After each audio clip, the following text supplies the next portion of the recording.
जांच करो, जांच करो, पुलिस घोटाले की जांच करो। पुलिस भर्ती घोटाले की जांच।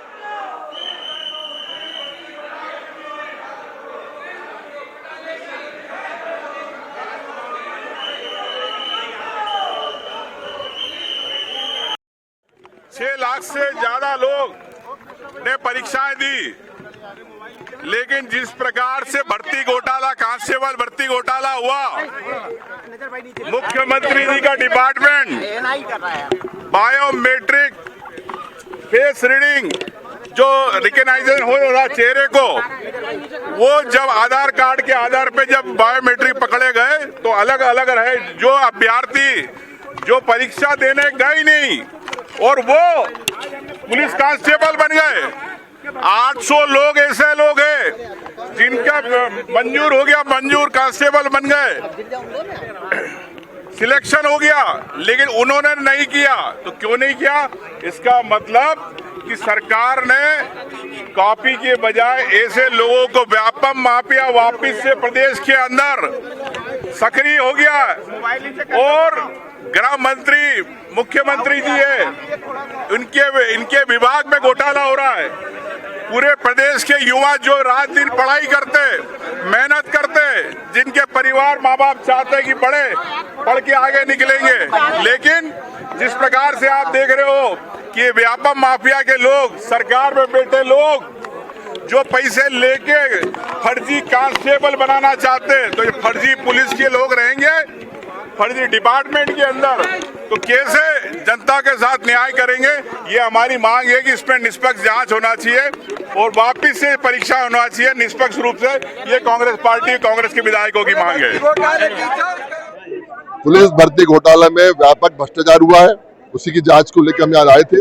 इस सरकार में जो भी भर्ती हो रही है, चाहे वो पटवारी भर्ती हो, ग्राम सेवक भर्ती हो, रोजगार सहायक की भर्ती हो, अभी पुलिस कांस्टेबल भर्ती हो, पुलिस भर्ती हो, सब में घोटाला है। ऐसे बहुत से लोग जिनके आधार कार्ड नहीं मिल रहे हैं, जिन्होंने पास होकर नौकरी नहीं करना चाह रहे हैं, भारी भ्रष्टाचार है। क्वालिटी भ्रष्टाचार करती है, इसके वजह पकड़ाई है। हम चाहते हैं निष्पक्ष जांच हो और हमारे बेरोजगार को रोजगार मिले। सर्वाधिक बेरोजगारी 45 साल में भारतीय जनता पार्टी सरकार में है। इन्हें कहा था 2 करोड़ लोगों को हर साल रोजगार देंगे, केंद्र सरकार ने कहा था। प्रदेश सरकार 2 लाख लोगों को रोजगार देंगे, ना 2 करोड़ लोगों को रोजगार केंद्र सरकार दी, ना 2 लाख लोगों ने रोजगार दिया। बेरोजगार भटक रहा है। सर्वाधिक बेरोजगारी 45 साल की है। हम चाहते हैं निष्पक्ष जांच हो, भर्ती की जांच हो, जो दोषी है उनको जेल जाए और हमारे जो बेरोजगार है उनको रोजगार मिले। इसी मांग को लेकर कांग्रेस पार्टी यहाँ खड़ी है। देखिए, जिस तरह से मध्य प्रदेश के अंदर गरीब किसान मजदूर के बेटे की नौकरी नहीं लग रही है, आए दिन बेरोजगारी फैल रही है और भ्रष्टाचार करके भारतीय जनता पार्टी की सरकार में पैसे वालों के लोगों को नौकरी मिल रही है, गरीब के बेटे को नहीं मिल रही है। आज मांग की है कि पुलिस भर्ती घोटाले की जांच हो और जो दोषी है उनके खिलाफ कार्रवाई हो, गरीब के किसानों के बेटों को नौकरियां दी जाए।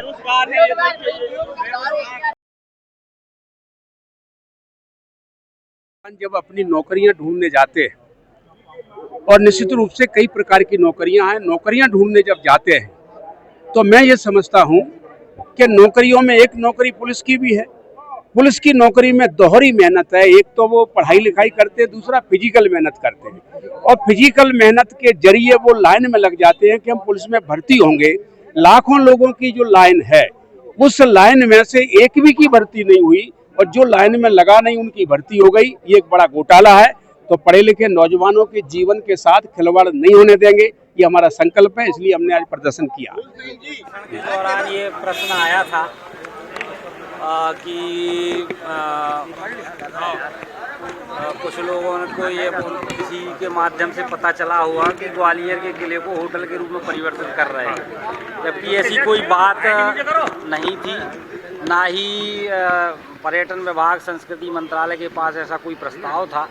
ये किसी ने, मुझे लगता है, भ्रम फैलाने की दृष्टि से इस प्रकार की बात कही थी। ग्वालियर का किला बहुत महत्वपूर्ण किला है और वर्ल्ड हेरिटेज साइट्स जो हैं, यूनेस्को की वर्ल्ड हेरिटेज साइट्स में टेंटेटिव सूची में ग्वालियर के किले का नाम है, तो उसको होटल में बदलने का कोई सवाल ही नहीं उठता। मुझे लगता है कि ये भ्रम किन्हीं लोगों ने फैलाया होगा और उस आधार पर ध्यानाकर्षण लगा था जिसमें मैंने पूरा जवाब दिया है कि इस प्रकार की कोई रचना योजना नहीं है कि उसको हम होटल में बदलने जा रहे हैं। तहसीलदार आज हड़ताल पर है। कांग्रेस का कहना है कि इन्हें राजस्व की ड्यूटी के लिए उपयोग किया जाए, कलेक्टर को भी वीआईपी ड्यूटी से मुक्त किया जाए और इनकी जिम्मेदारियां तय की जाए, क्योंकि काम नहीं कर पाते लोग। देखिए क्या है कि ये कांग्रेस निर्धारित नहीं करेगी कि कौन क्या ड्यूटी करेगा। ये हमारी सरकार है, डॉक्टर मोहन यादव जी की सरकार है। हम निर्धारित करेंगे कि कौन क्या करेगा। कांग्रेस को तो जनता ने ये निर्धारित करने के हक से बेदखल कर दिया है। तो कांग्रेस के लोग इस प्रकार के ख्याली पुलाव पकाते रहते हैं। उनको ये नहीं मालूम कि वो किसी काम के अब रहे नहीं, जनता ने उनको नकार दिया है। उमंग सिंगार ने कहा है कि संजय पाठक के यहाँ जो छापा लगा है कंपनियों पर, सरकार पीछे के दरवाजे से सेटलमेंट कर लेती है। अब क्या कहना है आपका? सर, सरकार वसूली नहीं करती है, वसूली के मामले में देखिए, जोर से सेटलमेंट करती है। उमंग सिंगार जी किसी भी प्रकार का बयान देते रहते हैं और मुझे लगता है कि उमंग सिंगार जिस प्रकार के बयान देते हैं वो कहीं ना कहीं कांग्रेस की हताशा और निराशा को दर्शाता है। और कांग्रेस को जिस प्रकार से जनता ने नकारने का काम किया है और जिस प्रकार से हमारे बुंदेलखंडी में कहावत है खिसियानी बिल्ली खम्बा नोचे, वो उमंग सिंगार जी की हालत हो गई है। क्योंकि कोई पूछने वाला तो है नहीं, तो ज़बरदस्ती इस प्रकार के अनर्गल प्रलाप वो करते रहते हैं। धन्यवाद। मामलों पे घेराव कर रही सरकार का पार्टिसिपेट किया, लेकिन उज्जैन के नगर निगम के अधिकारियों ने इस तरह की शर्त डाली कि जो फर्म इस स्थान पे काम होना वहाँ का विजिट करके वहाँ का छायाचित्र फोटो सत्यापित करके अधिकारी दें। तो वो जो अधिकारी जिनको ठेका देना है, एनसीसी हैदराबाद की जो कंपनी है, उसको देने के लिए पहले से सब कुछ तय कर लिया। मुख्यमंत्री जी के गृह जिले में सिंहस्थ जैसा महापर्व होना है, सनातन का हिंदू धर्म का सबसे बड़ा मेला, करोड़ों लोग वहाँ आएंगे। तो ये मुझे लगता है सुप्रीम कोर्ट का निर्देश है किस तरह का, उसके सपोर्ट में 2 फर्मों को डाला और एनसीसी कंपनी को पहले से ही तय कर दिया। तो मैं मुख्यमंत्री जी से मांग करता हूँ कि मुख्यमंत्री जी, ये लोग आपको बदनाम करने के लिए आपके जिले में सिंहस्थ का इस तरह से स्वागत कर रहे हैं। अगर आपकी जानकारी में है तो फिर मुख्यमंत्री जी आप जाने, अगर नहीं है तो इनके ऊपर कड़ी कार्रवाई करें। ये हमारी मांग है मुख्यमंत्री जी, ये आपको बदनाम करने के षड्यंत्र कर रहे हैं। और मुझे लगता है कि इतना अंधेरगर्दी, इतनी बड़ी लूट आपके जिले में हो रही है, तो आप कड़ा निर्णय लें और इन दोषियों को कड़ी से कड़ी सजा दें। उसकी जांच की मांग कर रहे हैं, आप क्या मानते हैं? उनको तो हर चीज़ में घोटाला ही घोटाला नज़र आता है, पता नहीं। और मुझे देखिए एक बात समझ में आती है, जैसी जिसकी दृष्टि है ना उसको वैसे ही सारा चीज़ दिखता है। तो इसलिए उनको करने दीजिए अपना काम, और ये विपक्ष में बैठे हुए लोग यही काम करेंगे ना, हर विषय में उनको नुक्स निकालना है। विपक्ष है वो अपनी आवाज उठा रहा है, तो क्या उनकी जो इल्जाम है क्या वो ऐसे ही चले? ये लोकतंत्र है, आवाज उठाना चाहिए। आवाज को कोई दबाने का प्रयास भी नहीं कर रहा है, बिल्कुल आवाज उठाना चाहिए। और वो आवाज नहीं उठाएंगे तो क्षेत्र में क्या सुनाई देगा? पुलिस भर्ती घोटाला हुआ है, आराम से सही सेटिंग कर सब आगे और मेरे मैं पकड़ ये भर्ती घोटाले के आरोप है। देखिए, निश्चित रूप से कांग्रेस बेरोजगार है, ये सबको पता है। दिल्ली में भी कांग्रेस बेरोजगार है, मध्य प्रदेश में भी कांग्रेस बेरोजगार है, उत्तर प्रदेश में भी कांग्रेस बेरोजगार है, बिहार में भी कांग्रेस बेरोजगार है, महाराष्ट्र में भी कांग्रेस बेरोजगार है, गुजरात में भी कांग्रेस बेरोजगार है। कुल मिलाकर पूरे हिंदुस्तान में कांग्रेस बेरोजगार है, इसलिए उन्हें रोजगार की मांग करनी चाहिए। लेकिन आज हम फक्र के साथ कह सकते हैं कि मध्य प्रदेश सरकार लगातार समय समय पर, चाहे पुलिस की भर्ती हो, चाहे पटवारियों की भर्ती हो, चाहे शिक्षकों की भर्ती हो, चाहे अन्य उच्च पदों की भर्ती हो, निकाल रही है। और लगभग 1 लाख से अधिक लोगों को भर्ती हम लोग कर चुके हैं और आने वाले दिनों में और बड़ी तादाद में भर्ती हम करेंगे। सर, एक विधानसभा में सवाल आया लव जिहाद को लेकर, जबकि लव जिहाद एक संवैधानिक शब्द नहीं है। कांग्रेस ये कह रही है कि लव जिहाद तो भारतीय जनता पार्टी का प्रोपेगेंडा है, ये सांप्रदायिक एजेंडा है बीजेपी का। देखिए, ये कांग्रेस का पाप है। लव जिहाद दुनिया है नहीं, और जो लव जिहाद कर रहे हैं वो खुद बोल रहे हैं कि लव जिहाद है। हिंदू बेटी को फंसा रहे हो ना, प्यार करके फंसा रहे हो, उसके जब फंसाते हो तब हाथ में आटी बांधते हो, माथे पर तिलक लगाते हो, अपना नाम हिंदू बताते हो। जब बेटी तुम्हारे जाल में फंस जाती है उसके वीडियो बना लेते हो, फिर उस बेटी को ब्लैकमेलिंग करते हो, फिर तुम नीचे के मुसलमानों को उसको परोसते हो, और फिर बाद में धर्मांतरण नहीं करती तो उसकी हत्या कर देते हो। हाल ही में अभी बुरहानपुर में एक हत्या का प्रकरण सामने आया।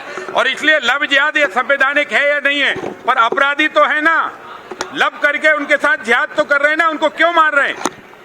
मुसलमान नहीं बन रहा इसलिए मार रहे हैं। और लब जिहाद करने वाले लोग किसी भी तरह के हों, उनको बख्शा नहीं जाएगा। कोई भी उनके पापों पर चादर डालने की कोशिश करे, ऐसे पापियों को सजा भारत का संविधान भी सुनाएगा, भारत की न्यायपालिका भी देगी, प्रदेश की न्यायपालिका भी देगी, मध्य प्रदेश की सरकार भी देगी।